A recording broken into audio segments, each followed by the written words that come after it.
Oke, baik. Oh ya.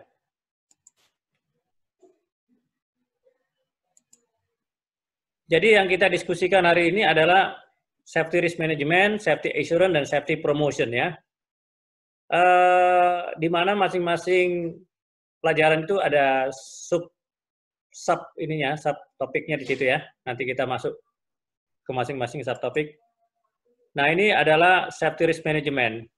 Yang pertama, pelajaran ini difungsikan setelah kita selesai, kita berharap dapat mendefinisikan hazard itu seperti apa, kemudian list mendaftar daripada program-program yang menyediakan data dari hazard, menjelaskan 3 kategori dari sumber-sumber data itu, data sources, kemudian menggambarkan 3 level daripada hazard identification, ya, kemudian daftar dari external sources, menjelaskan mengapa hal ini direkomendasikan seperti electronic data storage system. Kemudian kita juga menggambarkan tahapan state daripada internal feedback loop. Nanti kita lihat feedback loop itu seperti apa. Kemudian additional level dari data analisis. Kemudian menggambarkan proses flight data analysis, kemudian menjelaskan safety audit itu seperti apa, kemudian explain kenapa identifikasi dari hazard ini dalam summary audit harus di-share ke safety staff. Kemudian mendefinisikan ALARAP. ALARAP itu nanti ada singkatannya nanti ya. Nah, pelajaran ini yang jelas untuk mendeskripsikan area dari resiko, kemudian potensial impact, ya, dan apa yang harus dikerjakan supaya kita dapat menentukan resiko, mempersiapkan mitigasi, ya. Kemudian topik-topiknya ini identifikasi, kemudian data-data yang dikumpulkan dan dianalisis bagaimana terjadinya itu data-data tersebut, kemudian aksiden dan investigasi daripada insiden. Kemudian analisis flight data, auditing, dan risk assessment, dan mitigation. Nah, setelah komplit ini tentu kita akan dapat menjelaskan key areas daripada risiko dan bagaimana kita memitigasi mereka ini ya, risiko. Nah, supaya lebih gampang gambarannya saya kasih video dulu ya.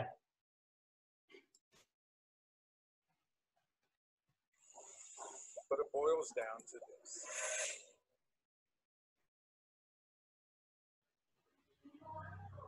Saya ulang lagi ya. Ini dari awal.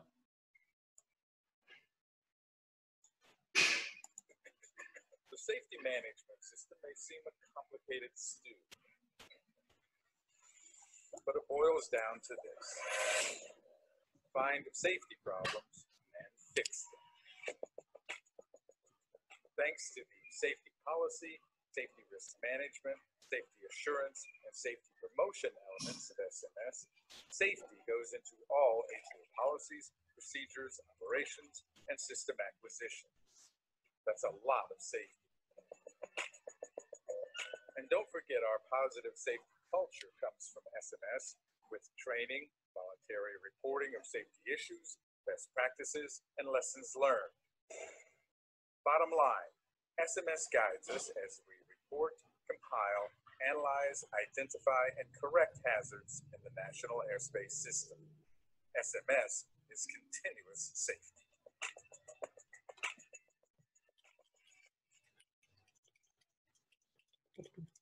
Nah, tutup pintunya. Kamu masuk. Tutup. Safety risk management ya. Nah, safety management, apa hubungannya antara safety risk management dengan SMS ya? Nah, di sini dijelaskan safety management ini hubungannya dengan sistem itu seperti apa ya?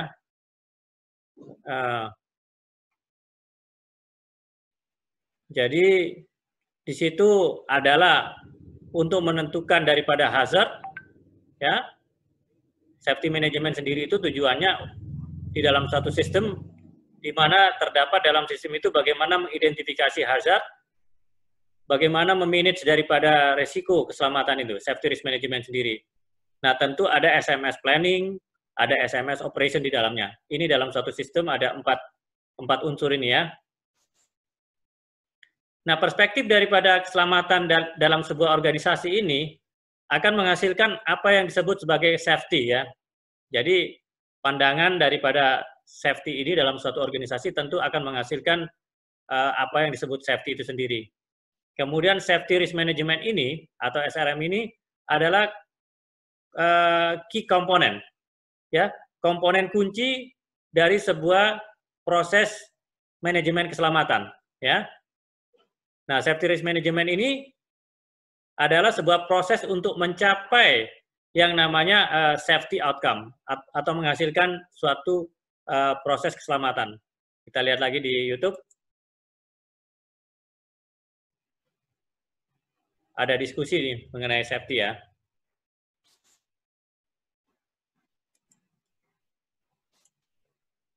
Jadi kalau kalian bisa lihat sini ya.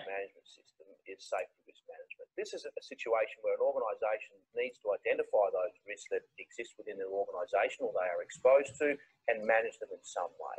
Look, safety risk management is really just the collation of all those things that have potential to do harm to an organisation. And some organisations that we go into feel that this is a difficult task to achieve, but often it's as simple as sitting down, and we've seen this in some organisations, sitting down at a toolbox meeting in the hangar and just letting everyone have their say about where they feel the risks are in the organisation, be it a physical risk within the hangar or some sort of strategic risk to the organisation. Jadi ada cara mendiskusikan ya, bagaimana untuk mencapai safety itu dalam satu organisasi.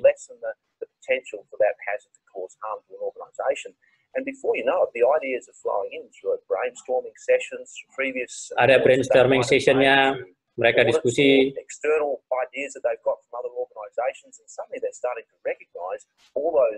Dia merecognize ya, ini ciri-ciri daripada bahaya.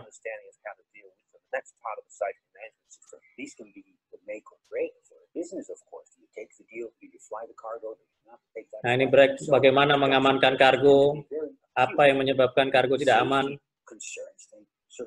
Nah, misalnya ini ya, mereka ngangkat kargo, kemudian ada benda terjatuh di apa namanya? Pada saat mengangkut kargo itu ya, ada item sedikit. Itu berbahaya ya.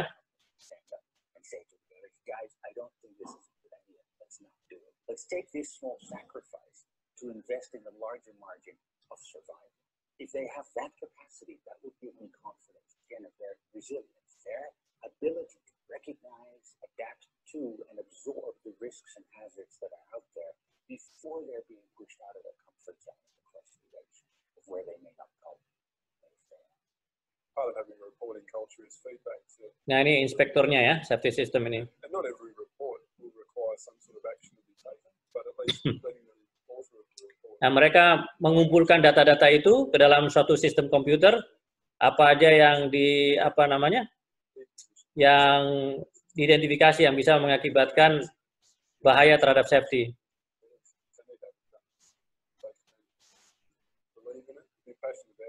Nah, mereka melakukan briefing-briefing juga bagaimana menghindari hal-hal yang tidak diinginkan. Nah, ini juga melibatkan quality safety.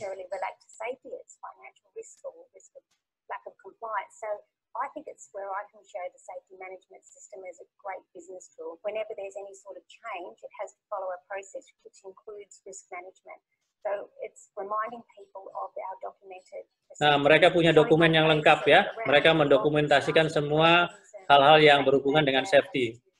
Communication with all the department managers and offer support and say, well, my department can do this for you, and I can then provide you with a report, that will show you the possible hazards and areas that we may not consider for that particular thing you would like to implement, even if it's in our engineering department. Our reporting culture is actually very. Nah, reporting culture, budaya melaporkan itu penting.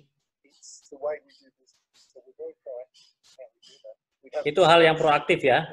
Unsafe circumstances, unsafe acts, and obviously maintenance practices where there was either a general maintenance error or there was a likelihood of an error. With any hazard and risk, yes, it needs to be documented. And in most cases, it's going to be measured against a risk matrix to work out. Nah, ini matriksnya ya. Nanti kita lihat ada matriks yang kita akan pelajari. No matter what your position, you identify some form of hazard, you have access to a hazard report. And that will be dealt with within the safety management system that will register, mitigate and deal with these hazards, and then more importantly, communicate that back to the organisation and the people in it so that there's a closing of the loop. And that's a critical component in the safety management system. Nah, ini ngangkut barang yang berat pun mereka harus ini apa namanya, hati-hati ya. Oke, itu tadi terkait dengan apa namanya, safety risk management ya. Udah dilihat tadi ya videonya? Halo? Anda tadi udah lihat videonya ya? Udah, Pak. Udah, bagus. Nah, yang penting kita tahu apa yang kita pelajari ini tujuannya untuk apa ya. Nah, yang pertama tentu tadi udah dilihat hazard identification. Nah, itu setiap orang punya tanggung jawab untuk mengidentifikasi bahaya-bahaya yang terjadi di lingkungannya. Nah, kemudian yang kedua, melakukan yang namanya assessment, menilai daripada risiko itu, mengevaluasi daripada risiko itu, dan memitigasi. Mitigasi itu melakukan tindakan untuk menghindari risiko itu ya. Nah, jadi kalau ada yang belum tahu arti mitigasi adalah bagaimana cara menghindari daripada risiko itu ya. Nah, ini tahap keduanya ya. Ada assessment, evaluation, dan mitigasi. Termasuk di dalamnya tadi apa namanya, brainstorming, meeting ya. Nah, kemudian memasukkan data-data dan punya apa namanya file-file manual untuk menjadikan acuan kalau terjadi risiko-risiko itu atau sebelum terjadinya risiko.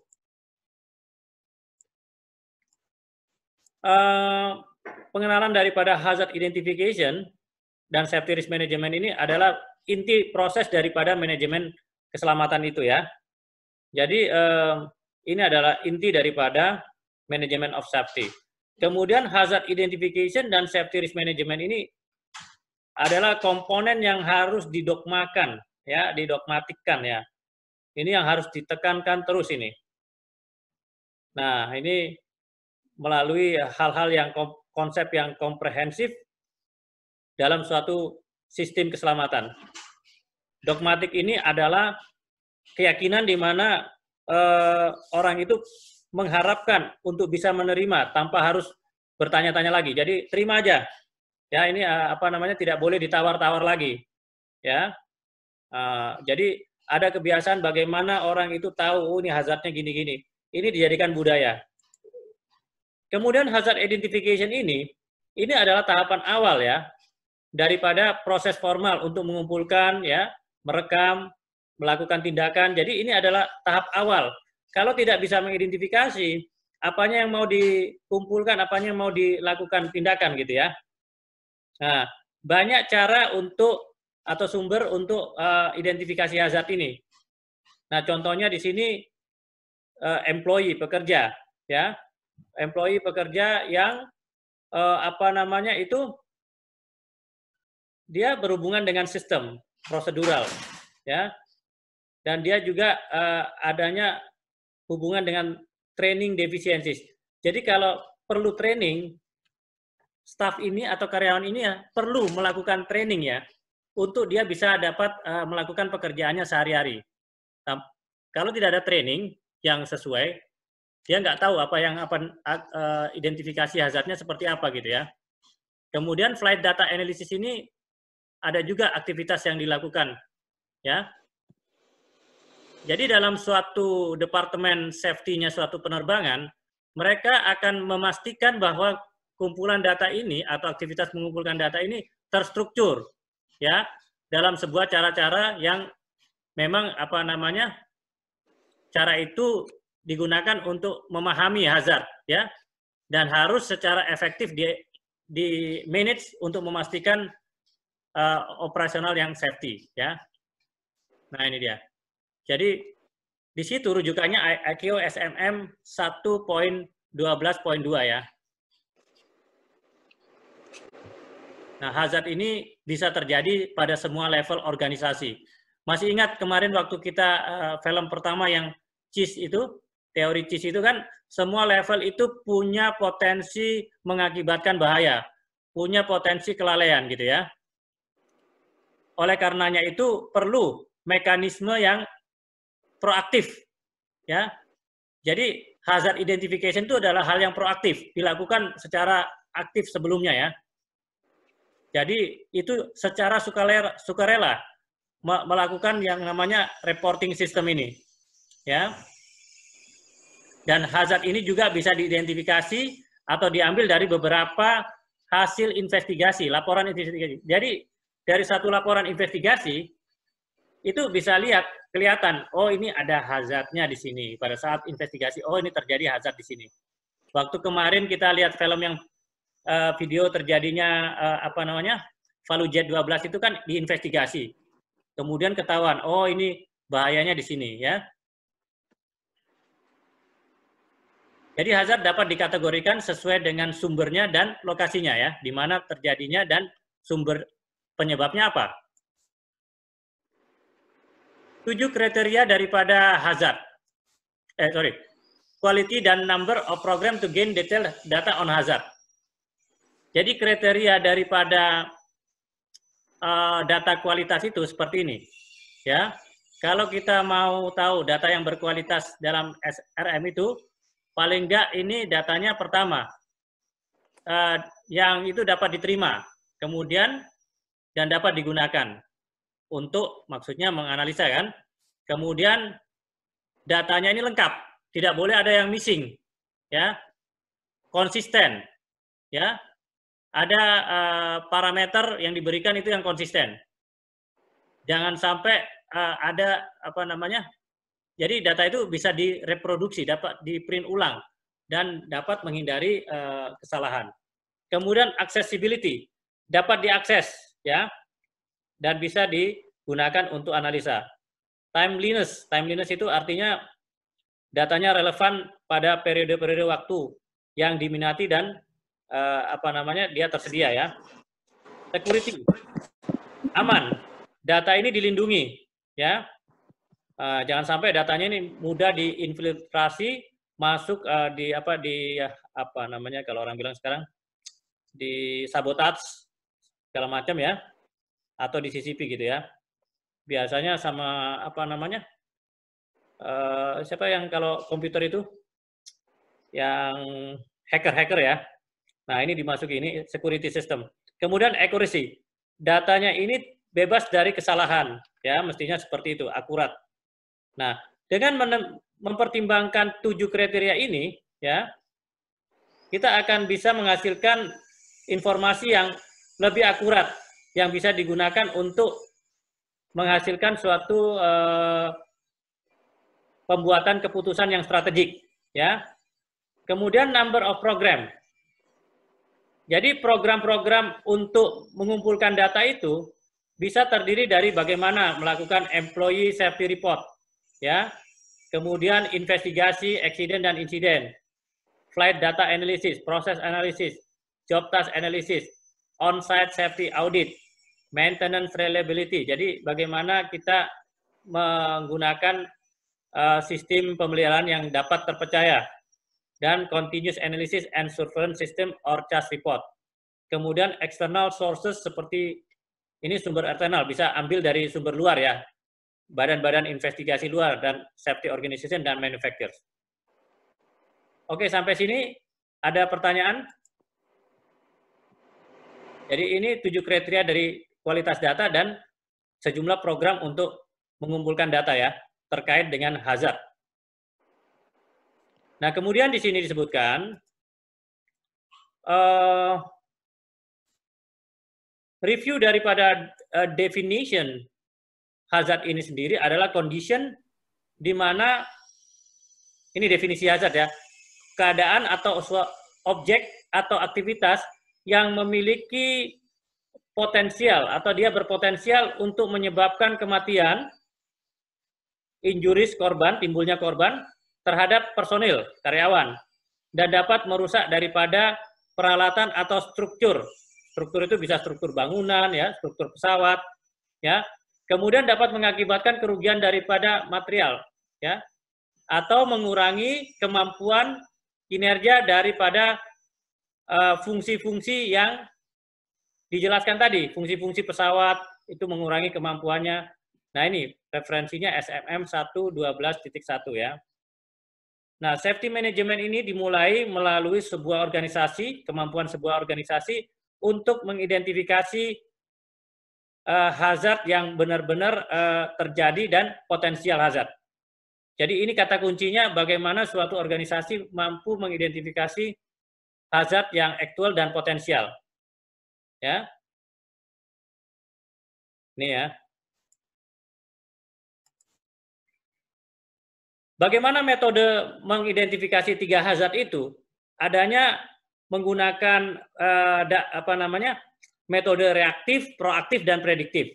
Reaktif ini sebetulnya tidak dianjurkan ya reaktif ini ya. Nah ini yang lebih dianjurkan ini proaktif data ini ya. Nah ini kalau udah reaktif ini berarti udah terjadi.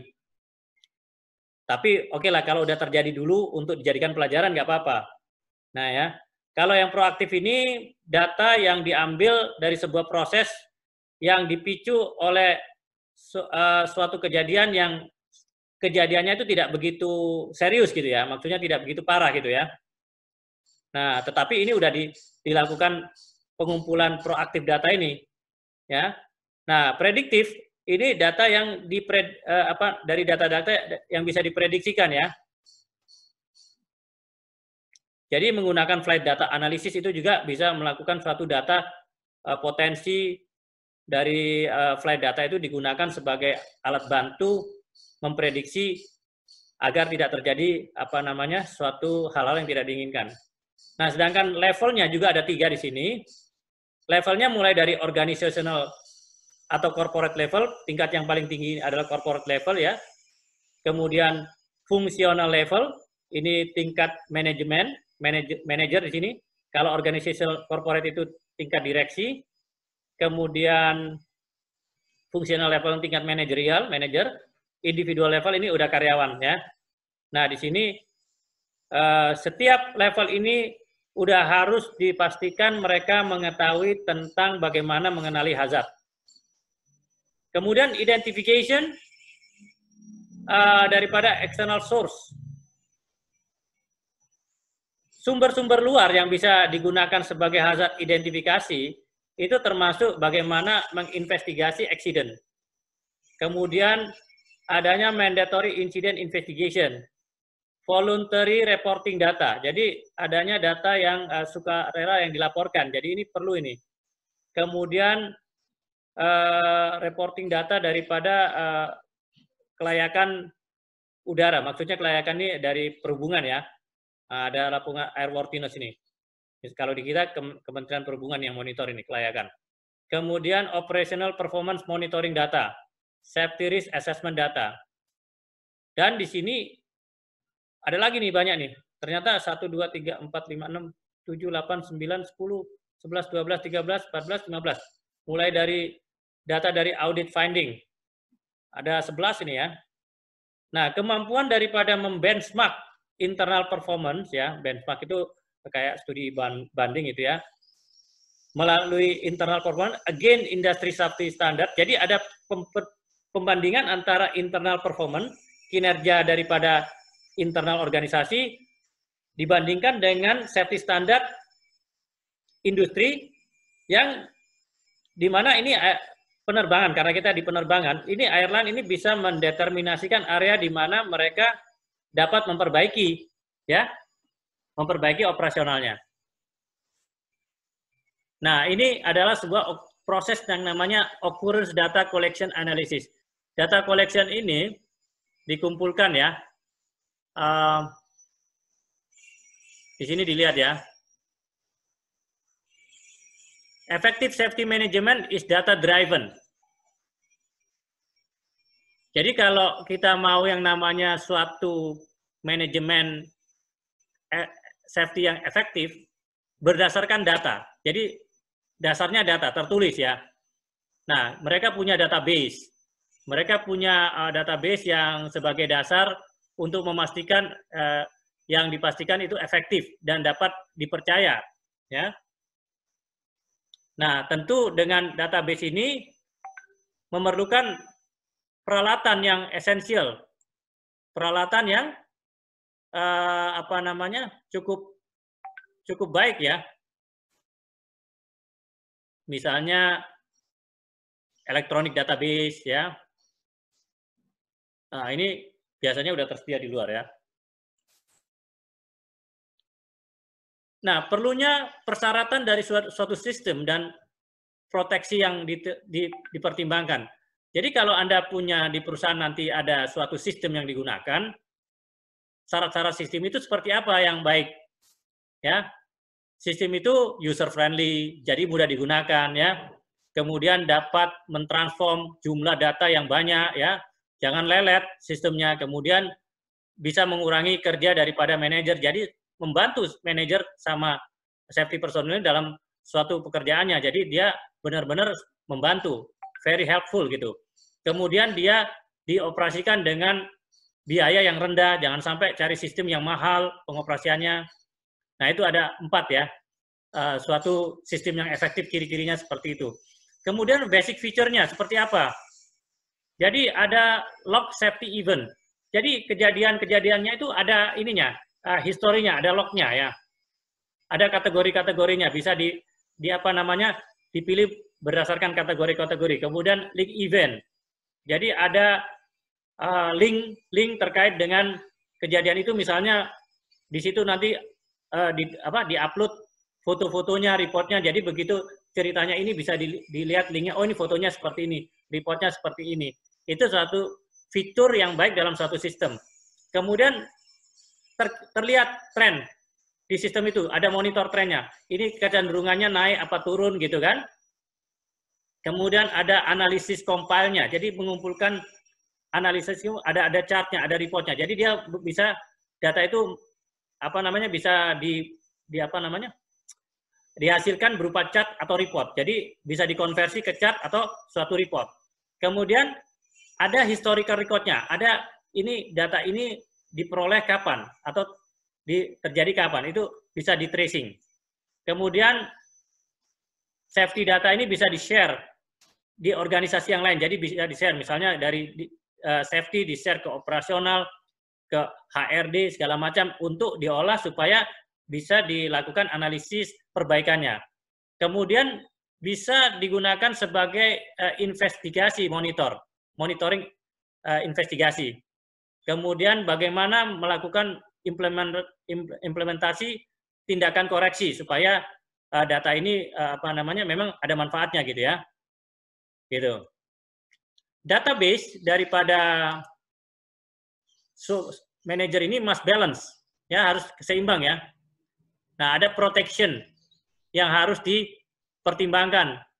Misalnya di sini access information safety management requirement di sini ada regulation office safety management regulation, ini contohnya ya.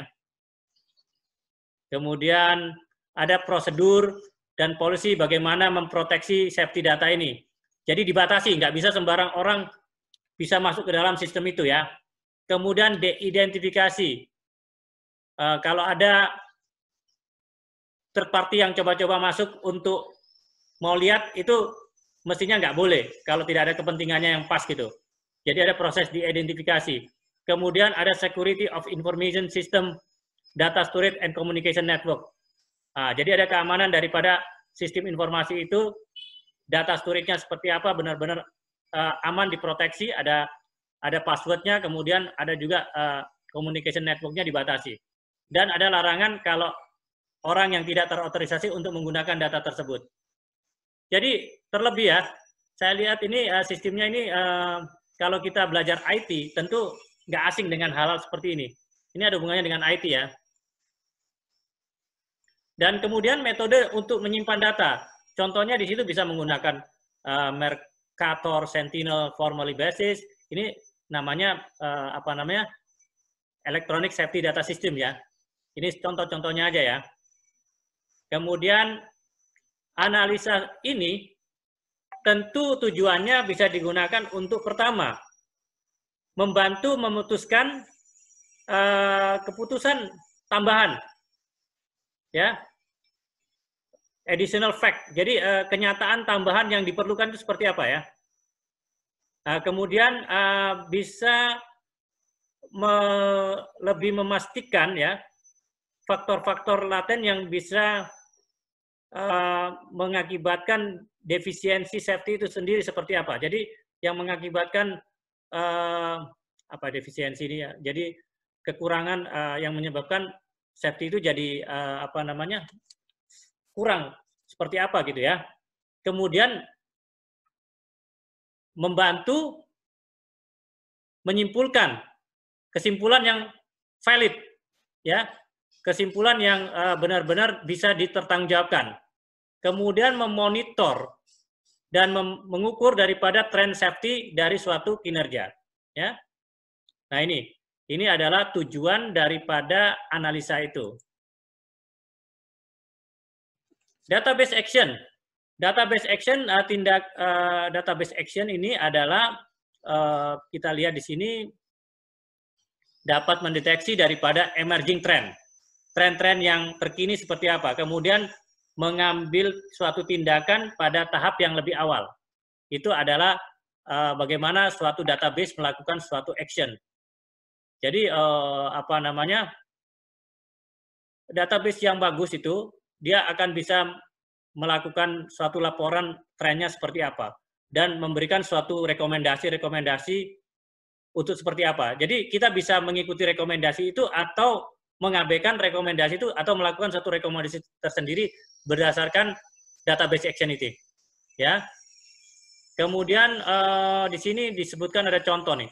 Contoh-contoh daripada database yang digunakan industri seperti IATA Global Safety Information Center or GSIC. GSIC itu Global Safety Information Center. Jadi di situ mereka mengumpulkan data-data accident, ground damage, data-data dari ISEGO, IOSA, dan apa ini ya? STIDES. Nah, STIDES itu STIDES itu airport specific data gitu ya. Nah, itu dikumpulkan dalam yang namanya IATA Global Safety Information Center. Kemudian ada juga contohnya NASA Aviation Safety Reporting System, ASRS, kemudian FAA, Aviation Safety Information Analysis, atau ACS.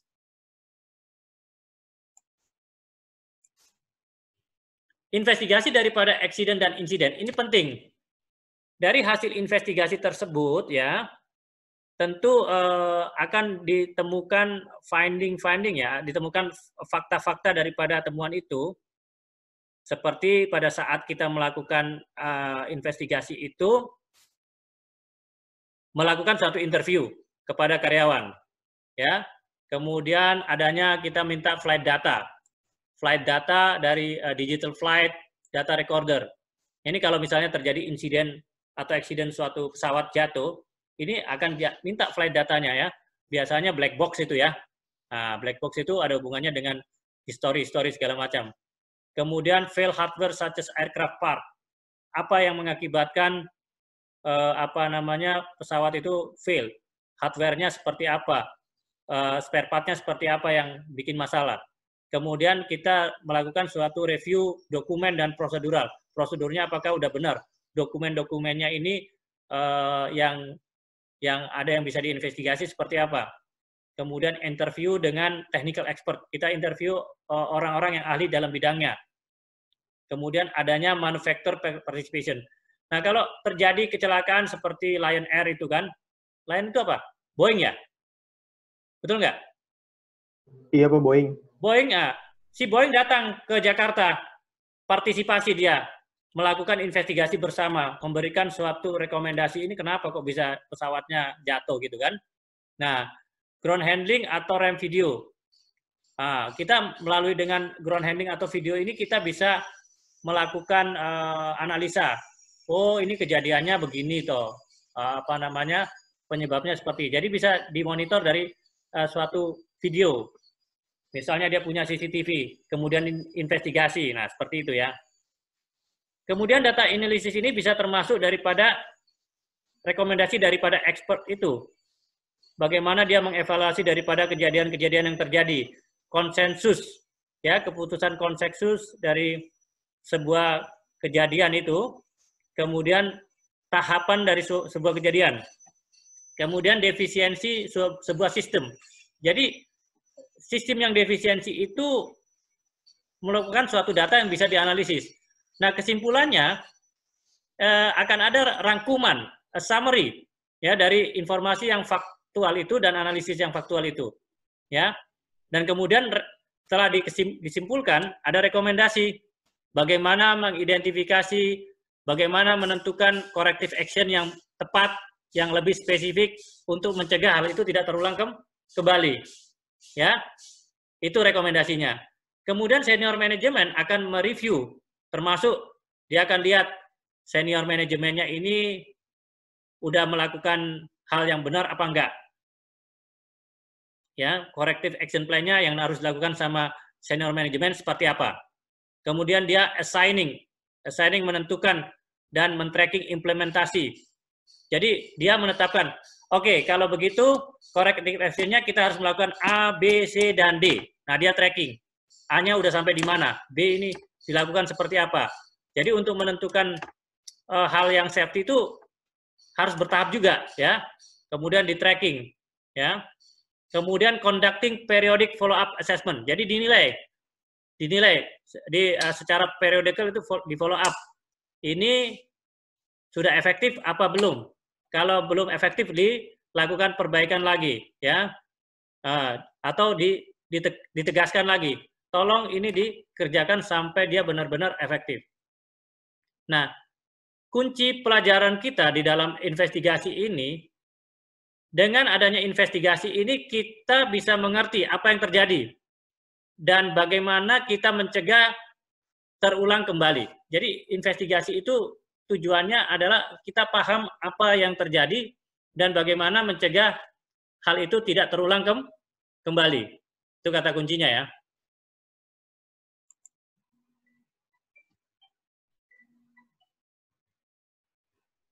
Lagi ada kelas, Bu. Maaf. Nah, flight data analysis, ya. One of the most powerful tools. Ini flight data analysis lab. Ini labnya, ya. Jadi gitu. Nah, ini operational flight data. Ini gambaran suatu flight data. Bagaimana flight data itu bekerja. Anda bisa lihat di gambar ini. Ya. Jadi flight data analysis ini intinya dia akan membantu, ya, menjawab pertanyaan bagaimana hasil yang diinginkan, ya, apakah sufficient, nah gitu. Kemudian apakah problem itu benar-benar dikoreksi atau cuma dipindahkan aja, ya, ke sistem yang lain, apakah ada problem baru yang diperkenalkan, ya. Nah, kata kunci daripada flight data analysis itu adalah melaporkan untuk menentukan apakah ada tren yang tidak diharapkan terjadi, ya. Jadi ada tren-tren yang tidak diperkenankan, ya. Ya, yang memerlukan tindakan-tindakan. Jadi misalnya flight data analisisnya ini kok ada fenomena nyeleneh gitu daripada suatu penerbangan ini. Kok ada keterlambatan atau ada problem laporan terkait dengan penggunaan komunikasi atau alat seperti Lion itu kemarin kejadiannya apa? Masih ingat? Masih ingat nggak? Lion. Jadi dia punya sensor yang untuk tidak bekerja dengan baik, trimmingnya nggak baik, sehingga dia terjadi stall, kan. Nah, kalau ini udah dianalisis oleh flight data analyst ini bisa menganalisa report dari buku logbook dari maintenance seperti itu, ini menjadikan suatu temuan yang ini mestinya ini hal-hal yang tidak diinginkan, tren-tren yang tidak diinginkan dan harus diperbaiki. Itu mestinya dikandangin. Pesawatnya dikandangin sampai benar itu sensornya itu. Nah, sementara yang masih benar boleh beroperasi. yang nggak benar diperbaiki dulu. Ya syukur-syukur yang nggak benarnya sedikit. Ya. Nah, kemudian case study di sini ya. Ada Flight Data Monitoring Program ya. Nah, dia FDM program ini memperbolehkan sebuah operator untuk mengidentifikasi area daripada operational risk. Ya. Mengidentifikasi operational risk. Kemudian ini case study di mana ya? Sebentar ya, kita lihat dulu.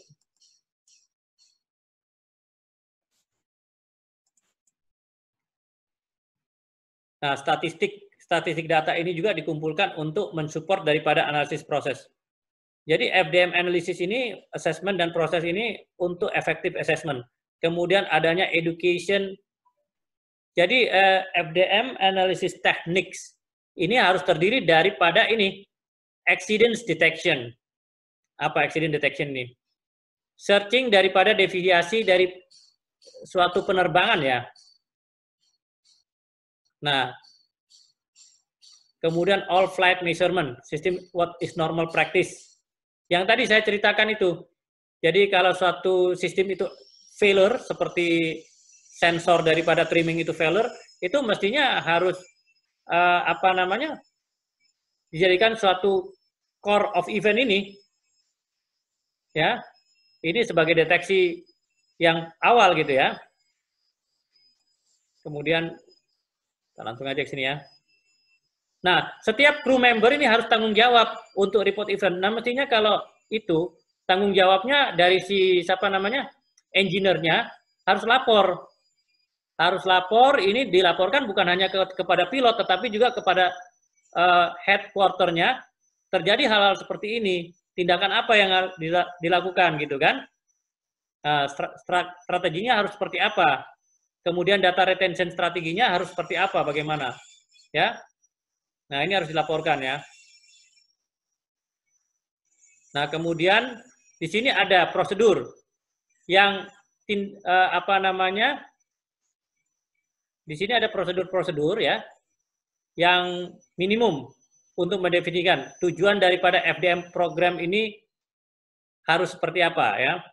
Data aksesnya seperti apa, metodenya seperti apa, data retention policy accountability-nya itu harus seperti apa. Ya. Partisipasi daripada flight crew member ini juga diperlukan. Kemudian policy kebijakan untuk mempublish daripada temuan yang diakibatkan FDM itu seperti apa, ya.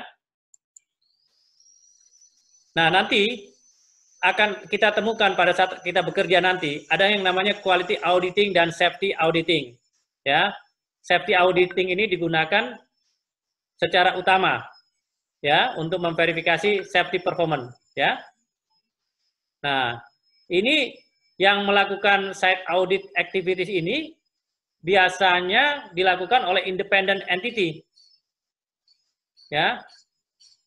Misalnya Kementerian Perhubungan, ya. Nah, ini.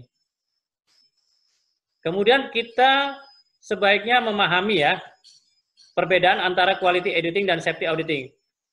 Quality auditing itu adalah mencari compliance. Jadi quality auditing itu ditujukan kita untuk mematuhi regulasi dan bagaimana suatu organisasi ini mempunyai specific requirement, punya persyaratan yang spesifik. Jadi di mana safety auditing ini akan mencari resiko atau untuk mengekspor suatu resiko ya. Jadi dia ini resikonya di mana yang sangat-sangat riskan gitu kan. Ini nih, at exposure to risk ya. Kemudian kalau quality auditing sendiri ya, itu fokusnya dia melihat ini masih quality auditing ya. Historic event ya. Bagaimana penggantian suatu mesin dilakukan. Ya. Jadi ini bedanya. Ini essential, ini quality auditing di bawah, ini safety audit. Ya. Safety audit untuk safety performance, untuk suatu kinerja safety performance, sedangkan quality auditing itu untuk bagaimana itu mematuhi regulasi gitu ya. Nah, gitu ya. Jadi quality auditing lebih bersifat untuk pihak luar, bagaimana memuaskan pihak luar, sedangkan safety audit itu untuk internal, lebih ke internal ya. Tetapi bisa juga dikondak oleh pihak luar untuk kepentingan internal ya. Sedangkan quality auditing tadi itu mematuhi regulasi mengalami pihak-pihak luar gitu kan. Tentu dengan perbaikan persyaratan-persyaratan yang disusun oleh internal. Teknik daripada safety auditing itu ada 3 area ya di sini. 3 area di sini. Kita lihat ada pertama adalah people related ya. Orang-orang yang terkait itu siapa saja? Kita lihat di sini ya. Nanti kita lihat orang-orangnya siapa aja. Kemudian yang kedua adalah documentation and process. Dokumentasi dan prosesnya. Ya. Di dokumentasi itu harus seperti apa? Apa kelemahan daripada dokumentasi? Ya. Kemudian yang terakhir adalah bagaimana lingkungan, fasilitas, peralatan dan yang ini yang terkait. Ya. Di sini akan ada pertanyaan-pertanyaan yang ditanya, tetapi tidak terbatas berikut ya. Ini what could happen, yang apa yang dapat terjadi, ya, yang bisa menyebabkan negative impact to the business. Nah ini perlu diantisipasi, ya. Kemudian apa yang membahayakan daripada individual, can the individual do business because of problem caused by a shortfall. Jadi ini harus di pertanyaan-pertanyaan yang seperti ini ya diupayakan pada saat di area environment dan facilities ya. Jadi ingat ada 3 ya, people related, berhubungan dengan orang, berhubungan dengan dokumentasi dan proses, dan berhubungan dengan lingkungan. Jadi ini dalam melakukan yang namanya safety audit tidak terlepas dari 3 key area ini. 3 area ini ya. Nah, kalau orang-orang, apa yang perlu diperbaiki orangnya, perlu di-training, kompetensinya seperti apa, dokumentasinya diperbaiki, kalau ada yang nggak lengkap, dilengkapi, prosedurnya kalau kurang benar, dibenerin, lingkungannya juga ini apa yang bahaya di lingkungannya, peralatan apa yang kurang, dilengkapi, equipment apa yang masih kurang benar, dibenerin, ya, itu ya. Risk assessment. Risk assessment, bagaimana menilai suatu risiko? Ya, kata kuncinya di sini risk assessment ini adalah suatu evaluasi. Ya, evaluasi bagaimana suatu potensi yang bisa menyebabkan korban, injury, terluka, kemudian kerusakan peralatan atau kerugian, ya, karena ada hazard, bahaya, dan bagaimana kita melakukan suatu manajemen yang timbul, yang mungkin timbul ya. Jadi potensial suatu hal yang potensial bisa mengakibatkan injury, equipment damage atau kerugian ya, karena adanya bahaya atau manajemen yang bisa mengakibatkan hal tersebut ya.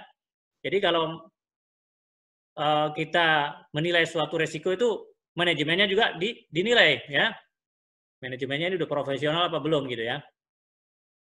Kemudian di sini juga ada yang disebut sebagai how to quantify risk. Bagaimana mengkuantitaskan risiko itu. Nah, risiko itu bisa dirubah dari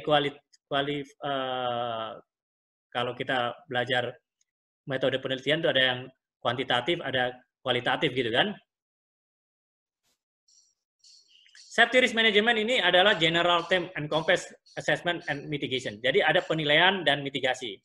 Ya, ini dua kata ini akan berkaitan ya. Kemudian apa namanya? Ini akan berkaitan gitu ya. Kemudian bentar ya. Ini akan berkaitan. Kemudian ALARAP ini adalah singkatan daripada as low as reasonably practicable, ya. ALARAP itu singkatannya as low as reasonably practicable, yang apa tuh? Serendah-rendahnya yang bisa diterapkan, gitu ya. Gitu. Nah, di sini ada intolerable region, ya, intolerable region. Bentar ya, kita lihat dulu. Sekarang tanggal 16 ya. Sekarang jam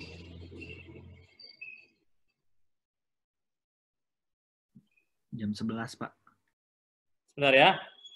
Ini ada salah setting web ini apa? Saya mesti batalin.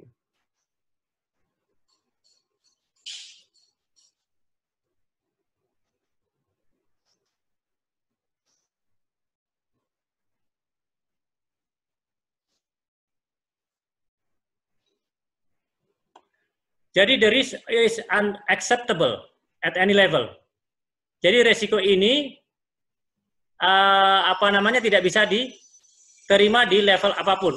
Yang warna merah ini, intolerable region, ya. Kemudian tolerable region ini adalah yang bisa diterima. On mitigation cost benefit analysis is required, ya, gitu. Kemudian acceptable region ini adalah risiko yang bisa diterima. Ini adalah 3 piramid, piramidnya terbalik ya. Nah, ini namanya as low as reasonably practicable, yang serendah-rendahnya yang bisa diterapkan. Jadi dia terbalik piramidnya, gitu. Kemudian table dan matrix risk itu tadi namanya suggested criteria. Ini namanya IQ risk tolerability matrix tadi, ya.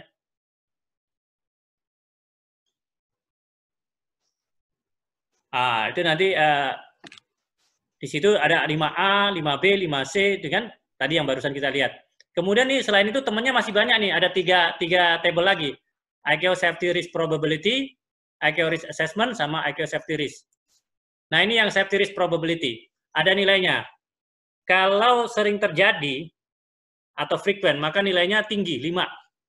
Kalau occasional, kadang-kadang, itu 4. Remote itu bisa terjadi, 3. Improbable yang suatu yang mungkin kemungkinan tidak terjadi tapi bisa terjadi adalah 2. Dan yang paling tidak mustahil terjadi adalah 1 itu nilainya, ya. Nah, ini bagaimana menilai suatu safety risk probability, ya. Kemudian severity. Apa artinya severity? Anda tahu artinya severity? Severity, ada yang tahu? Halo? Kita lihat di Google Translate apa ya severity? Severity itu apa ya? Keras ya. Seberapa keras suatu risiko keselamatan itu? Mulai dari yang katastrofik. Katastrofik itu yang paling bahaya, mengakibatkan kematian yang berlipat ganda. Kemudian terjadi kerusakan pada equipment, itu nilainya A. Kemudian masuk ke hazardous. Di bawahnya katastrofik ada hazardous, berbahaya. Nah, itu berbahaya itu disebut itu bisa mengakibatkan luka yang serius, kemudian equipment banyak yang rusak. Nah, itu B. Kemudian major. Major ini serious incident. Kalau tadi serious injury, ini insiden aja. Insiden itu sebetulnya nggak begitu parah ya kejadian kecil-kecil gitu ya, tapi serius. Kemudian orang bisa terluka, itu C level value-nya. Kemudian minor, ada minor insiden. Kemudian bagaimana kita menggunakan emergency prosedur dalam mengatasinya. Nah, di sini dia nilainya D, ada nuisance di situ. Nuisance itu apa ya? Nuisance itu apa ya? Nuisance. Lihat dulu nuisance. Jadi dalam suatu istilah-istilah safety, Anda harus paham beberapa istilah yang muncul nanti kalau Anda kerja. Ya, tidak semua istilah itu kadang-kadang kita pahami dengan baik, tapi itu harus kita belajar. Gangguan ya, mengakibatkan gangguan ya. Nuisance itu gangguan. Kemudian negligible. Negligible itu suatu yang kelalaian, ada konsekuensi yang kecil. Ya, itu E level value-nya ya. Ini adalah tingkat kekerasan daripada resiko keselamatan ya. Kemudian matrix assessment. Tadi yang frequent kalau ketemu dengan katastrofik itu nilainya 5A. Kalau frequent ketemu sama hazardous jadi 5B. Ya, jadi ini di perkawinan antara risk probability itu tadi yang di sini tadi yang nilainya 5 sampai 1, kemudian yang risk severity yang nilainya A sampai E itu dikawinkan. Ketemulah matriks seperti ini. Ya. Nah, ini akan ada nilainya kalau ketemu seperti ini, ya. Nah, inilah bagaimana kita mengassessment suatu resiko safety ini dengan menggunakan kombinasi daripada dua matriks severity dan probability tadi. Lalu dimasukkanlah ke tolerability metric tadi yang Al-Arab tadi yang ke bawah itu. Kalau 5A, 5B, 5C itu kriterianya itu disebutkan di sini unacceptable, tidak dapat diterima. Ya. Ini termasuk parah nih, ya kan? Oh, ini kan udah sesuai dengan intolerable region. Kemudian tolerable itu yang masih kuning di situ, 5D, 5E, 4C, kalau nilainya seperti ini, itu masih bisa diterima. Dalam suatu mitigasi pencegahan itu masih bisa melakukan mitigasi. Ini masih bisa masih bisa dilakukan yang namanya pencegahan. Ini perlu yang namanya manajemen decision, keputusan daripada manajemen. Nah, sedangkan yang 3E, 2D ini acceptable, masih bisa diterima dan dilakukan seperti sanksi-sanksi aja di sini ya. Karena ini sifatnya kecil-kecil, minor ya. Nah, tapi kalau yang ini perlu hal-hal yang dilakukan lebih spesifik lagi yang kuning ini ya. Kemudian risk mitigasi. Sebelum saya masuk ke risk mitigasi, udah tahu bagaimana cara penggunaan tabel tadi? Halo? Bagaimana 4 itu tadi dikombinasikan, Anda udah tahu ya? Iya, tabel yang tadi yang baru saya jelaskan. Ngerti ya? Iya. Nah, itu yang penting.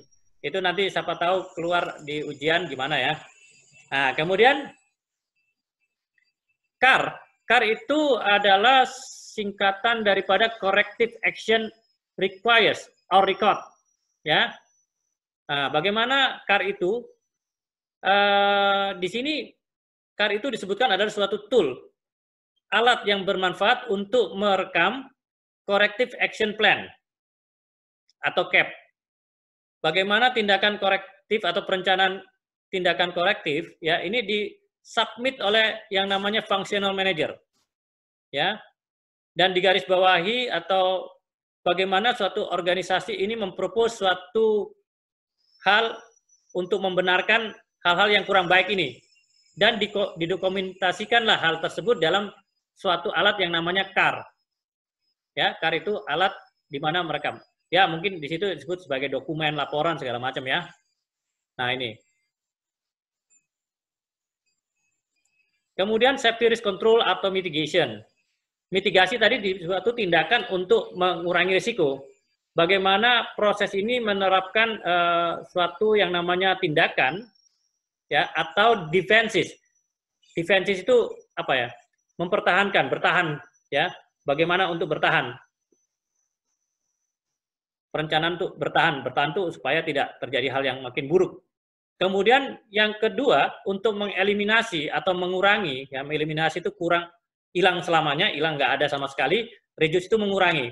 probability, kemungkinan terjadi atau suatu resiko yang memang tadi seperti hal yang keras tadi, yang berhubungan dengan hazard, ya, mengurangi daripada hazard itu sendiri, atau kekerasan daripada risiko hazard itu sendiri. Safety risk mitigation, kalau dilihat prosesnya, itu mulai dari hazard identification, kita lihat ada equipment, prosedur, organisasi, kemudian dia ke bawah ada risk analysis probability, ya, kemudian analysis severity. Ini tadi berkaitan dengan tabel-tabel yang tadi digunakan, ya. Kemudian tolerability yang tabel yang yang terakhir yang paling bawah. Kemudian dilakukan yang namanya control, risk control atau mitigation setelah itu. Jadi setelah tabel yang tadi digunakan semua yang 4 tadi, buntut-buntutnya apakah resiko ini bisa diterima apa tidak, kemudian lalu take action untuk mengurangi daripada resiko itu. Ya. Jadi dengan adanya matriks yang tadi itu digunakan untuk melakukan risk control atau mitigation. Nah, itu masih disebutkan sebagai short term. Nah, ini ada yang long term corrective action juga, ya. Ada juga long term corrective action. Jadi mitigasi itu bisa juga disebutkan sebagai short term correction, ya. Gitu ya. Summary daripada pelajaran tadi itu menggambarkan potensial impact, bagaimana melakukan tindakan menentukan resiko, bagaimana mempersiapkan mitigasi, ya. Tadi identifikasi seperti apa, occurrence data collection analysis, auditing risk analysis. Nah, ini ada soal, ya. Bagaimana hazard didefinisikan sebagai kondisi? Jawabannya apa ini? Damage true or false? Jawabannya true, ya. Betul, ya. Apa program yang disediakan data on hazard? Mana yang digunakan? Kayaknya yang D ya. External source such as CS, ya? Iya, Pak. Ya, D, oke. Kemudian true or false? Untuk predictive data sources, data emerge from process that it trigger serious event which may often involve material damage. One system failure has occurred, apa? True or false? For predictive data source, data emerge from process that need to be triggered.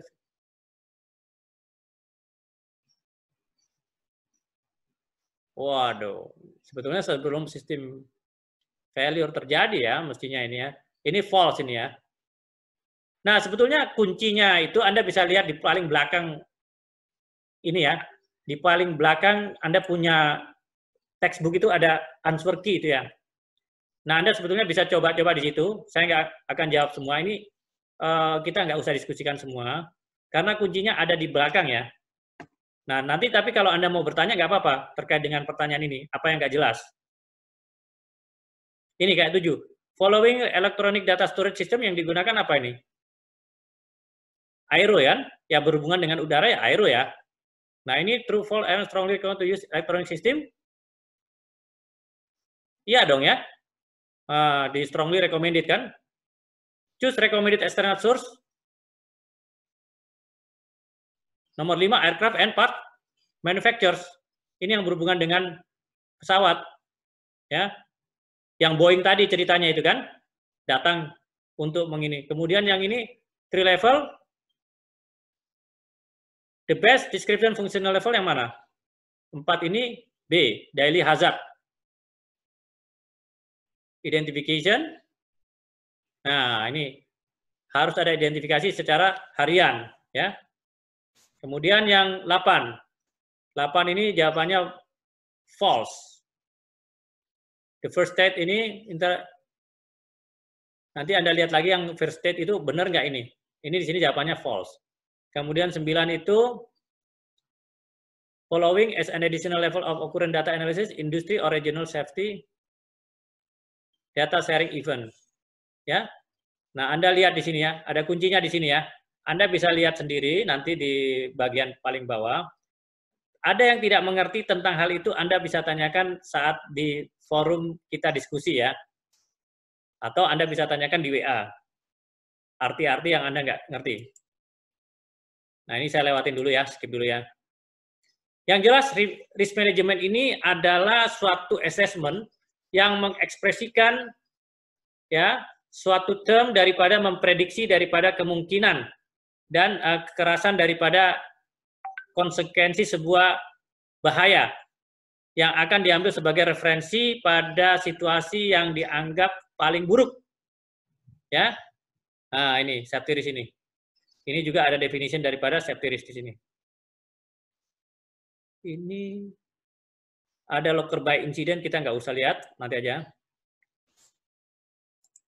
Ini saya lewatin ya, warm up exercise ini kalau kita banyak waktu, kita akan lakukan yang namanya bagaimana mengidentifikasi hazard, misalnya terjadi fuel spill seperti apa, kemudian SS-nya seperti apa ya, severity-nya seperti apa, nanti Anda bisa coba-coba sendiri, kemudian hasilnya seperti apa, tolerability-nya seperti apa. Jadi ini nanti ada simulasi seperti ini. Misalnya terjadi kebocoran daripada bahan bakar, ya, itu bahaya kan? Makanya hazard konsekuensinya ada api, bisa timbul kontaminasi, kemudian vehicle bisa tergelincir. Lalu assess probability-nya, resikonya fire, maka ini dikategorikan remote, hal yang bisa terjadi ya.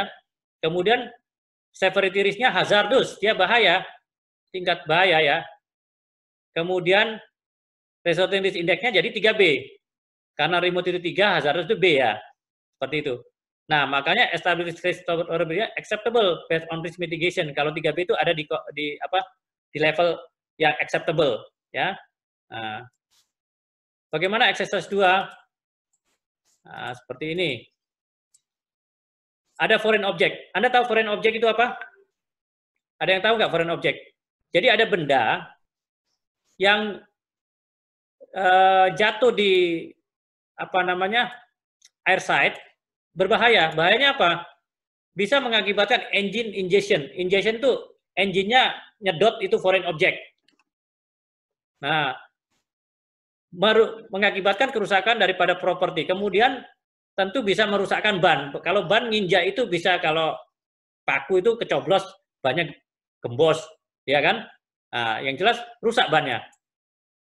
Nah, probably itu engine ingestion itu disebutkan remote, masih kategori remote. Kemudian severity risk-nya hazardous, jadi masih 3B nih kayaknya. Nah, ini juga acceptable. Kemudian skenario ketiga, di sini ada fact source damage to the left wing root near the fuselage. Fuselage itu bagian belakangnya ya, fuselage itu. Dilaporkan karena ada angin yang kuat. Ya. Nah, akhirnya di restrain dan di lock ya. Jadi resultnya apa? Tadi unsecure equipment. Unsecure equipment itu yang dia punya fuselage-nya tadi kan. Damage to aircraft, injury to person, ya, bisa mengakibatkan orang juga luka. Nah, ini terjadi kadang-kadang. Jadi nggak setiap saat itu terjadi kan? Minor, dianggap itu minor, bisa diperbaiki ya. 4D. Nah, di sini acceptable juga, ya. Masih ada lagi skenario-nya. Tadi apa ya ceritanya? Vehicle ramp parking are behind. The finger shows large amount FOD. Banyak. Food trace, jadi banyak. Dilaporkan oleh apron. Nah, ini foreign object lagi. Bisa menganggap bakteri. Jadi occasional. Oh, ini major ya. Nah, ini occasional major. Bisa mengundang hewan. Kalau sisa-sisa makanan di sisi pesawat itu bisa kucing datang, tikus datang, anjing datang. Kalau anjing liar itu ya. Kemudian bisa mengakibatkan accident daripada kendaraan nginjak itu ya. Yang diinjak tentu saja bukan foreign objeknya aja, tapi ada hewan itu bisa keinjak juga gitu ya. Kemudian mengakibatkan bakterial, bukan virus ya, bakteri itu kuman-kuman. Nah, ini 4C. Ini juga meskipun 4C masih acceptable. Loose wheel. Loose wheel itu jadi loose wheel itu maksudnya bannya udah goyang-goyang gitu ya. Udah mau lepas gitu loh ya dari baggage car. Baggage car itu gerobak untuk ngangkut kargo atau ngangkut bagasi. Nah, wheel-nya udah nggak aman, maka bisa mengakibatkan orang luka, damage property. Nah, itu 3C. Nah, ini dapat masih dapat diterima ya. Sampai 6. Absent of airline personnel. Jadi personelnya tidak ada yang mengawasi di stair. Stair itu tangga yang untuk naik naik apa ya? Ini untuk penumpang naik dan turun ya. Apron, staf apron melihat dia tanggung jawab, dia laporan gitu ya. Ada risiko buat penumpang. Nah, makanya di sini disebutkan unaccompanied passenger in the ramp. Jadi kalau misalnya ada penumpang yang nyelonong itu bahaya juga naik-naik itu ya. Bisa mengakibatkan kerusakan, injury to person. Nah, ini remote, major, 3C, ini dianggap acceptable ya. Nah, kita masuk ke safety assurance. Bagaimana safety assurance di sini terlibat menjamin suatu keselamatan? Safety assurance sendiri ini adalah aktivitas inti ya daripada sebuah SMS nih ya. Jadi safety assurance ini adalah suatu cara di mana kita bagaimana SMS itu bekerja ya. Safety objektifnya di sini ya, bagaimana manajemen plan ini mengganti change management plan ini seperti apa. Kemudian konsep daripada continuous improvement. Kalau bahasa logistiknya Kaizen ya. Nah, safety risk management dan safety risk insurance ini bagaimana mereka satu sama lain keterkaitannya seperti apa? Perlu yang namanya dalam SRM ini, safety risk management ini ada yang namanya PDCA. Anda udah enggak akan asing dengan yang namanya PDCA ini, plan, do, act, dan check ini. Ya. Nah, ini. Kemudian SRM function, safety risk management ini fungsinya ya menyediakan initial identification. Jadi identifikasi pertama itu dengan safety risk management ini dan dia dapat buat menilai suatu risiko keselamatan ya. Nah, safety assurance di sini disebutkan ya. Dia ini bisa bersinergi dengan yang namanya quality assurance. Ya. Dan pada akhirnya safety assurance ini termasuk di dalamnya mengembangkan dan mengimplementasikan corrective action. Ya. Dan untuk tercapainya tujuan tersebut, maka safety assurance ini akan dilakukan akan berincorporate dengan incorporate itu maksudnya bekerja sama atau digabungkan dengan peralatan-peralatan yang digunakan seperti internal audit. Jadi dia tidak bisa berdiri sendiri nih. Jaminan keselamatan ini tidak bisa berdiri sendiri safety assurance ini tanpa penggabungan dengan peralatan internal audit yang lain gitu ya. Jadi pentingnya SMS ini ya, SMS dalam mendukung yang namanya safety assurance ini ya.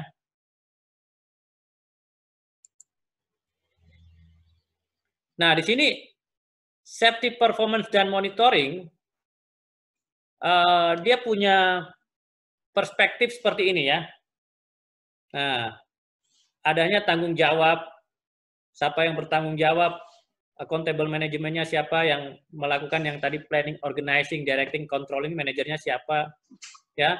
Kemudian authority siapa yang dapat mengotoritas, kemudian prosedurnya seperti apa, mengontrolnya seperti apa, elemennya, interfaces.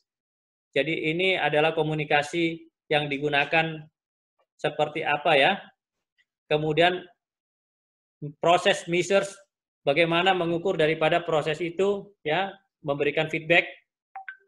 Kemudian daripada itu peralatan yang berbeda yang dapat digunakan untuk memonitor daripada safety performance itu seperti tadi hazard reporting, safety studies, safety review, ya, ada audit, tadi hasil audit, ya, kemudian safety survey, survei daripada safety, kemudian internal safety investigation, investigasi daripada internal, ya. Nah, kata kuncinya safety performance monitoring ini memonitor daripada kinerja keselamatan ini dan mengukurnya dapat dicapai dengan melihat atau meninjau kembali proses organisasi melalui masing-masing perspektif di sini. Lihat lagi dari responsibility-nya, tanggung jawabnya, otoritasnya, prosedurnya, kontrolnya, interface-nya, dan proses measure-nya. Jadi ini dapat dicapai ya. Safety performance ini, safety performance monitoring yang baik ini dapat dicapai dengan tadi tuh melihat 1, 2, 3, 4, 5, 6 perspektif itu, ya. Siapa yang tanggung jawab tadi kan? Nah, ini. Di sini disebutkan feedback. Feedback itu umpan baliknya. Jadi di sini disebutkan what type of monitoring will depend on how large complex your organization. Jadi tergantung seberapa besar dan seberapa kompleksnya organisasi perusahaan kita. Jadi bagaimana kita mengestablish, membuat sebuah sistem report ya yang efektif terkait daripada hazard dan kejadian-kejadian itu. Kemudian kita bagaimana memonitor daripada frontline supervisor dan melaporkannya aktivitas itu setiap harinya seperti apa, day to day-nya.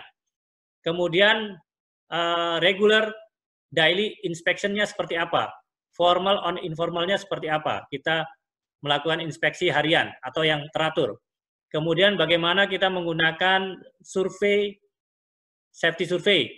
Ya, bagaimana untuk safety survey ini untuk kita bisa mengcanvass. Canvas itu ini apa namanya? Melihat kinerja daripada properti kita punya employee seperti apa. Ya, terkait dengan keselamatan. Kemudian bagaimana secara sistematis kita mereview dan memfollow up daripada suatu laporan. Kemudian secara sistematis kita bisa mengcapture daily performance data itu, ya. Kemudian adanya regular operational audit. Ya, audit operasional yang teratur. Kemudian adanya baik dia internal maupun eksternal ya. Jadi ada internal audit, ada yang eksternal. Kemudian bagaimana secara teratur mengkomunikasikan safety ini yang ya kepada semua personil. Strategi daripada implementation daripada report dari suatu safety ini dan bagaimana dua tipe reporting sistemnya. Dua reporting sistem yang kita kenal di sini adalah bagaimana mandatory incident reporting system. Jadi laporan yang harus dilakukan secara mandatory, harus dilakukan, nggak boleh tidak. Kemudian ada yang voluntary, dilakukan secara sukarela. Yang susah ini yang B nih. Yang B, yang A juga ini sebetulnya juga agak susah, ya, karena meskipun mandatori, kadang-kadang orang enggan bikin laporan. Padahal udah dijelaskan ini mandatori, harus, wajib, karena itu ada konsekuensi yang tinggi di situ. Nah kalau voluntary ini sukarela, nah ini jangan-jangan juga orang kadang-kadang enggan juga nggak mau, ya males lah kata kuncinya untuk melakukan voluntary reporting ini ya. Tetapi itu perlu kita atasi dengan budaya keselamatan tadi, ya. Gitu. Kemudian sebutkan di sini safety studies, review, survey, and audit dan internal investigation. Apa masing-masing daripada istilah safety audit safety study ini? Safety study ini digunakan untuk menganalisa, ya kan? Safety review untuk mereview ini ya. mereview teknologi baru yang digunakan, sistem baru yang digunakan ya. Kemudian safety survey, ini untuk menguji prosedur atau proses yang berhubungan dengan specific operation. Audit ini memfokuskan integrity organization SMS. Ya. Kemudian internal investigation ini dilakukan untuk laporan yang tertentu aja ya. Nah, jadi internal ini dilakukan nggak secara menyeluruh mungkin ya. Kemudian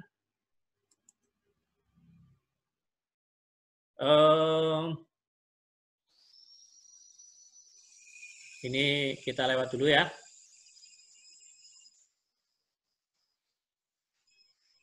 Ini juga, ini checklistnya internal safety investigation apa aja ya. Ini tambahan dari saya ini.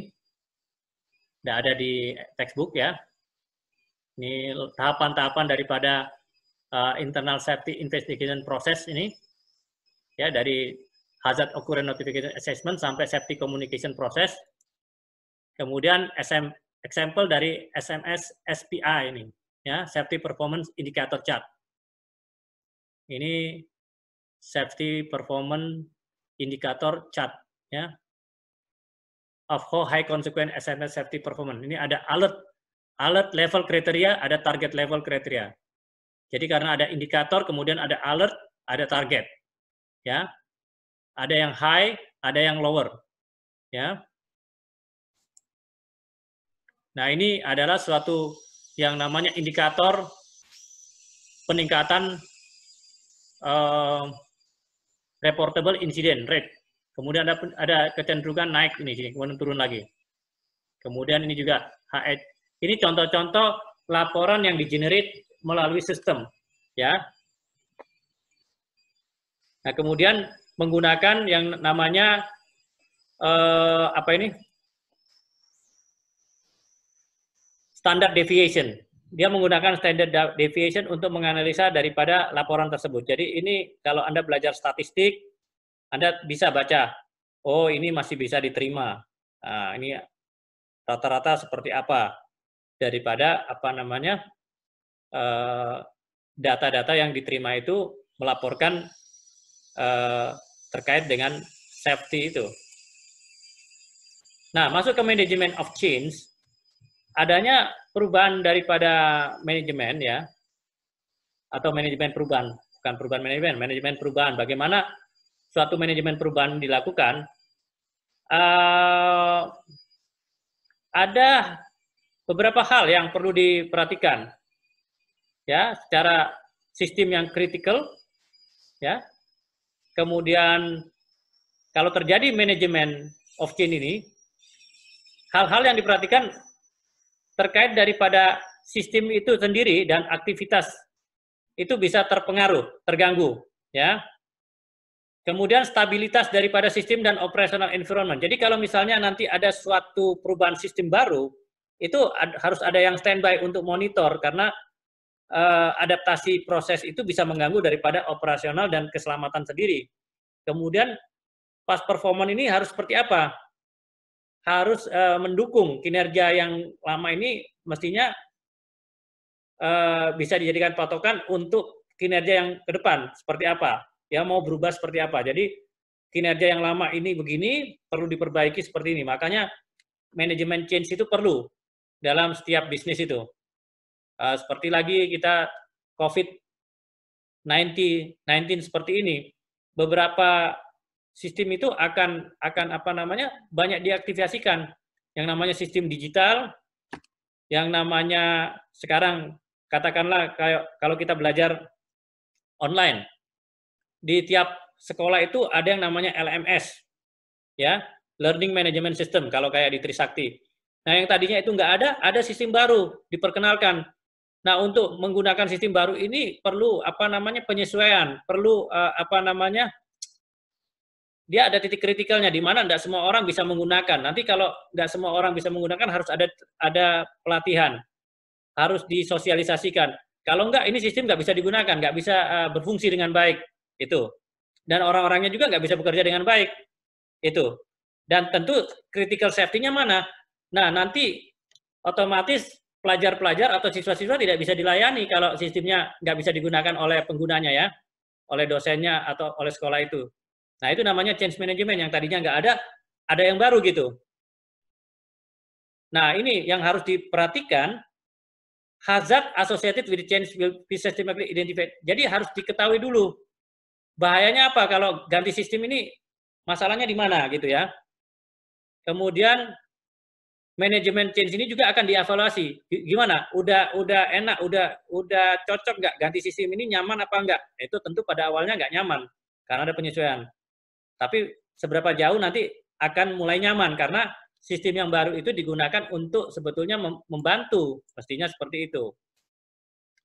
Ya kalau nggak ada LMS gimana mau proses pelajaran bisa dilakukan gitu kan?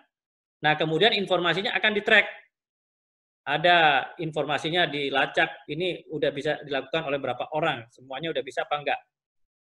Nah yang jelas ini memastikan, ini tadi barusan yang saya baca nih, key learning point-nya ya.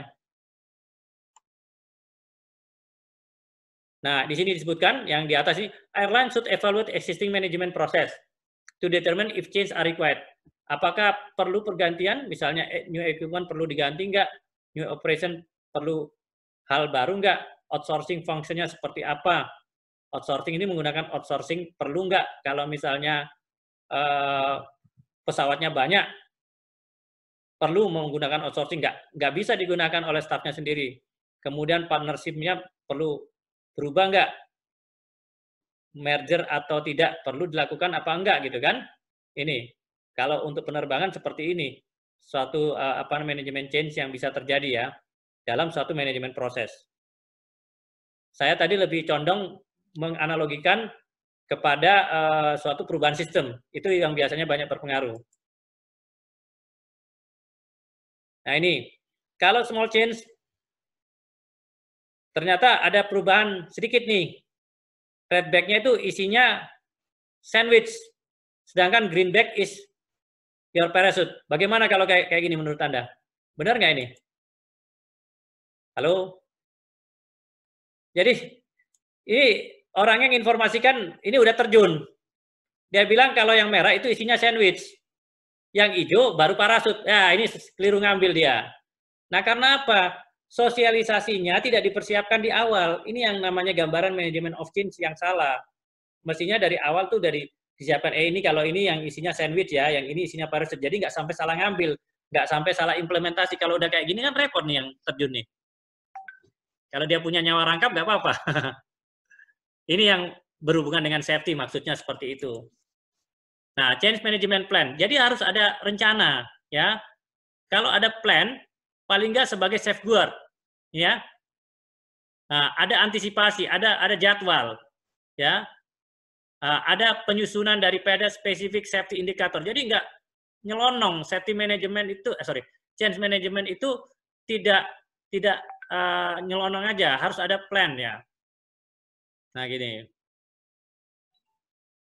ada juga mestinya tujuan kalau ada change management ini adanya potensial cost saving ya. Jadi adanya mestinya kalau ada change management itu ada penghematan, ada hal yang bisa dihemat. Misalnya tadinya menggunakan manpower, tenaga kerja banyak. Dengan menggunakan sistem manpowernya dikurangi, ya kan? Coba nih sekarang misalnya kita LMS nih atau kita pakai online, kan ada biaya yang dikurangin. Biaya apa yang dikurangin? Biaya transportasi. Meskipun biaya tol segala macam, Anda kan nggak perlu bayar naik apa ya biasanya? Beli bensin, kalau Anda beli bensin kan, kalau kita beli bensin masuk tol, ya kan? Nah, itu biaya transportasi.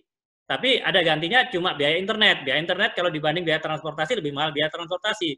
Nah ini maksudnya untuk kita bisa eliminating expense ya. Kita bisa mengurangi biaya, bahkan menghilangkan. Ini change management process, ini boleh dibaca juga. Step 1, develop the case. Ini buat tambahan aja ya, nggak wajib. Ini juga nggak wajib. Karena ini tambahan dari saya. Nah, ini cuma prosesnya aja biar Anda kaya dengan tabel-tabel ini.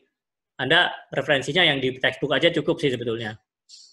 Nah, bagaimana melakukan yang continuous improvement of SMS? Jadi, perbaikan daripada SMS itu perlu dilakukan. Harus setiap operator itu harus secara berkesinambungan mencari perbaikan safety performance ya. Harus ada proactive dan reactive evaluation fasilitas equipment documentation ya. Proactive evaluation of individual performance. Jadi orangnya juga bukan hanya fasilitasnya yang dievaluasi, tapi juga individunya, sumber daya manusianya juga. Kemudian reactive evaluation, jadi proaktifnya ada dua tuh ya. Yang pertama proaktif dan reaktif, keduanya proaktif aja, yang ketiganya reaktif aja. Ya, untuk memverifikasi sistem yang efektif dalam melakukan kontrol dan mitigasi risiko. Ya itu. Ingat ini, continuous improvement ini bisa diperoleh melalui suatu aplikasi sebuah peralatan yang diketahui sebagai Plan, Do, Check, and Act PDCA. Ini yang memperkenalkan si Edward Deming ini. Ya, nanti Anda bisa lihat PDCA-nya seperti apa. Ya. Nah, ada SMART.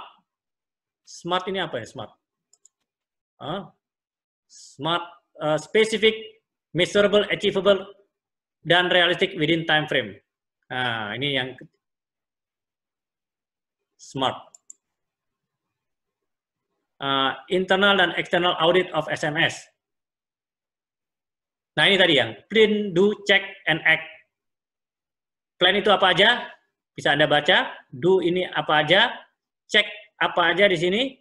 Dan Act ini apa aja? Ya, ini ada beberapa unsur daripada plan ya, seperti menentukan responsibility ya, Anda bisa baca itu ya.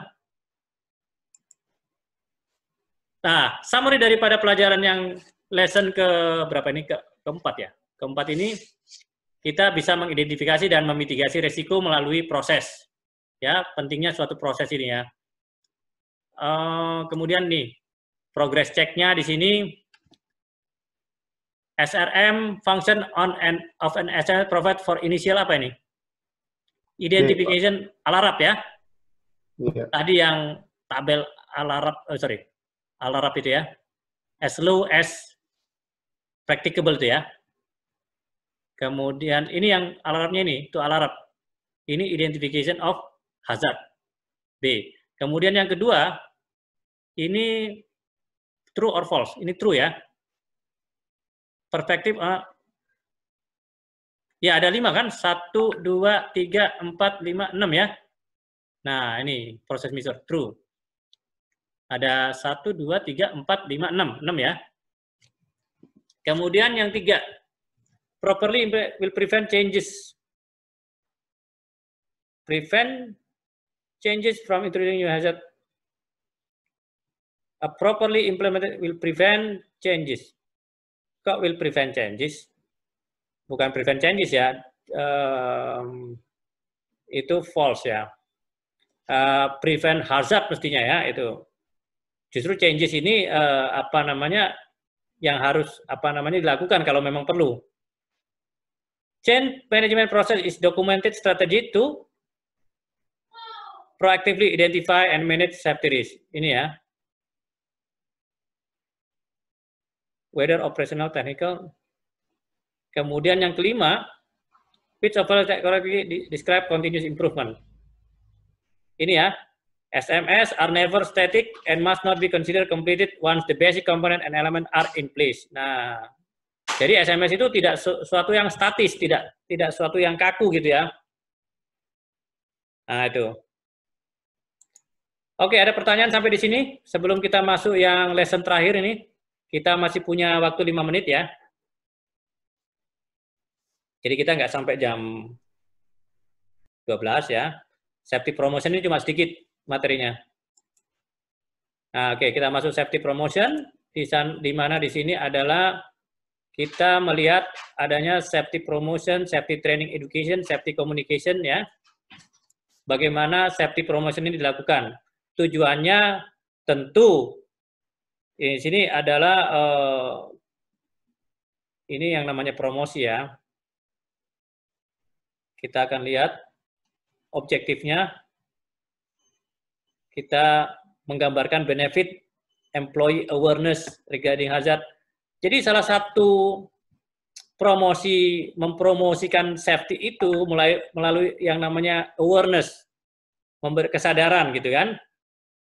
Edukasi juga itu salah satu daripada promosi. Termasuk sekarang Anda belajar ini sebenarnya bagian dari promotion. Nah, kemudian adanya safety training education. Nah, kita lakukan yang namanya training. Ini sekarang Anda dalam proses yang namanya safety training education.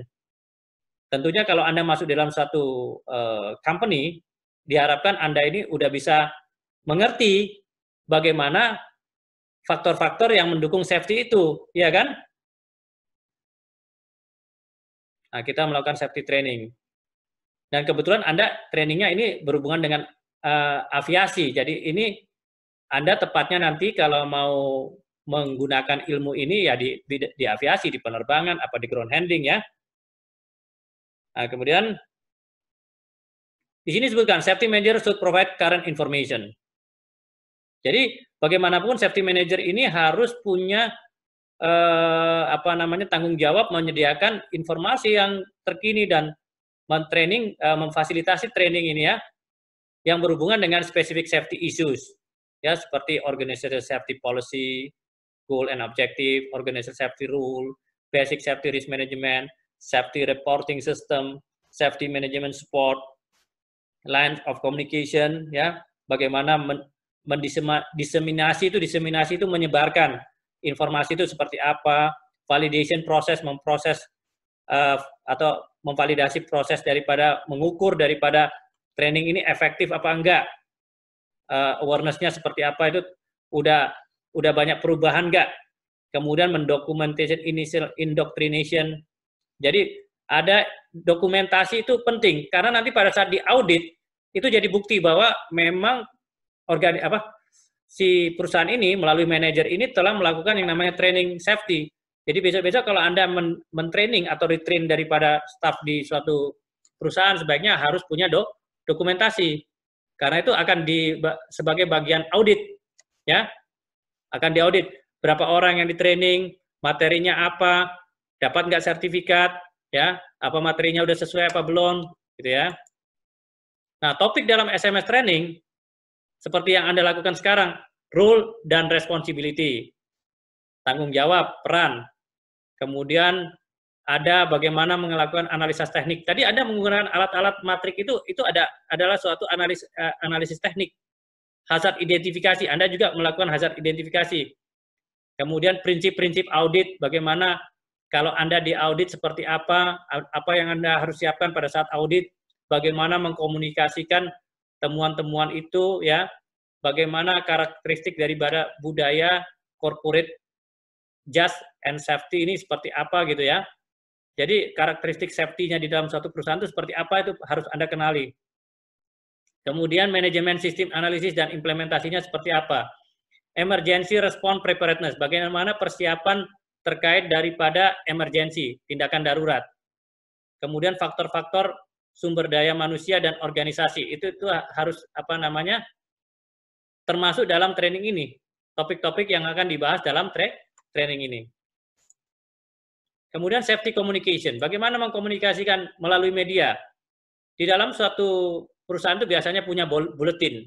Mereka mempromo melalui buletin atau dalam suatu majalah yang mereka berlangganan majalah yang berhubungan dengan health and safety juga biasanya jadi satu itu.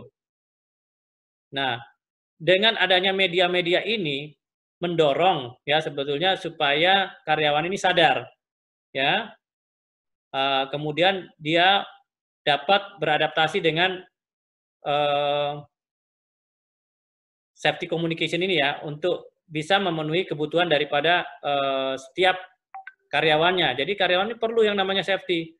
Kalau dia nggak punya pemahaman, tidak punya informasi, tidak punya komunikasi, atau tidak ada media, bagaimana mereka bisa tahu bahwa ini udah.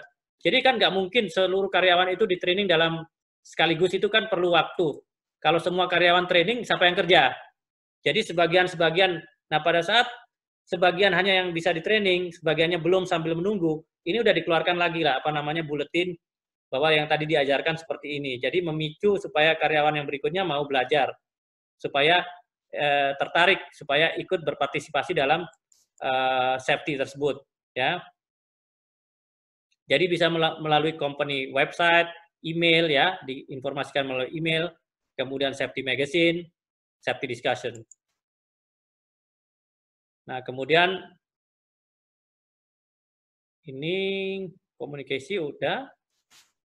Nah, safety promotion, communication and training perlu juga adanya safety awards. Ya, kalau yang memang dia itu memang benar-benar bisa menemukan hal-hal yang baru, membantu mengidentifikasi, membuat laporan, peduli, itu akan diberi safety award mestinya ya. Ada penghargaan seperti itu ya. Nah, kemudian ada juga komunikasi setelah training itu terjadi penurunan kecelakaan, penurunan insiden. Nah, ini ditampilkan juga dalam suatu grafik ya, implementasinya seperti apa gitu kan. Kemudian just culture, just safely. Jadi budaya itu mempengaruhi juga safety ya. Jadi orang itu selamat karena dia berbudaya seperti itu kan, budayanya budaya keselamatan. Nah, summary daripada pelajaran kita yang ketiga ini atau yang kelima ya ini ya. Lesson ini menggambarkan bagaimana pentingnya daripada pendidikan safety yang kita pelajari sekarang juga ini penting ya. Jadi mengkomunikasikannya juga itu penting ya.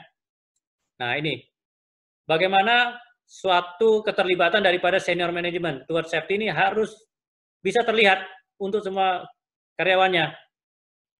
Untuk apa tujuannya? Untuk providing appropriate safety training across the organization. Ini jawaban yang tepatnya ya. Ini kelihatannya hampir sama, tapi yang paling tepat adalah untuk menyediakan appropriate safety training ya, karena tadi kan dia harus menyediakan ini nih kewajibannya ya. Kemudian yang kedua, memilih the general kategori umum atau aktivitas safety training education. Mana yang paling tepat di sini? Nah, ini tadi barusan saya bicarakan, mendokumentasikan. Kenapa perlu didokumentasikan? Karena nanti kalau ada audit, ditanya nanti kan? Betul nggak?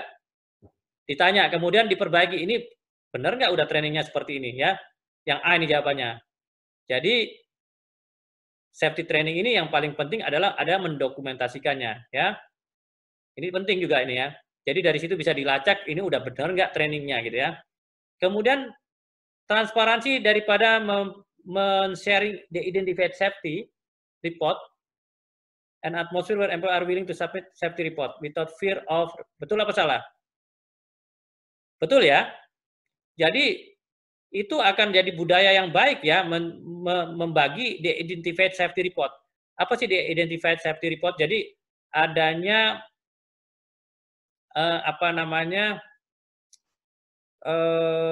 membagi ini ya, laporan itu supaya orang bisa belajar dari situ ya. Dengan adanya safety report yang memang bisa dibagi dalam arti kata itu jadi suatu pelajaran, itu orang akan terhindar dari bahaya. Kita belajar dari pengalaman maksudnya seperti itu. Kemudian choose possible topic for SMS training. Mana yang paling possible di antara 4 ini? Nah, yang paling penting kita lihat adalah D. Event investigation and analysis teknik ini yang kita pelajari dari tadi kan, analisis teknik yang menggunakan metrik itu ya. Nah, jadi ini yang paling tepat atau yang paling mungkin ya. Bagaimana investigasi, bagaimana analisis, teknik analisisnya seperti apa. Yang kelima, bagaimana safety communication ini dibuat untuk tiap ini. Benar apa salah ini? To ensure that are presented at the level of education achieved by every. Kurang tepat ya ini ya. Nanti tepatnya Anda bisa lihat lagi di bacaan itu yang mana. Jadi ini jawabannya false ini ya, tidak tepat nih. Kemudian yang keenam, following is communication option that is available to corporate staff. Kalau corporate cocoknya apa? Kalau orang-orang yang selevel corporate, dia langsung maunya website. Dia tinggal buka, klik, oh dia bisa dapat informasi dari websitenya. dia langsung bisa mengakses semua laporan itu atau komunikasi itu melalui company website. Itu yang lebih tepatnya untuk corporate staff and line management. Line management ini akan berhubungan dengan company website. Dari atas ke bawah terhubung dengan yang namanya company website. Oke. Sampai di sini ada pertanyaan nggak?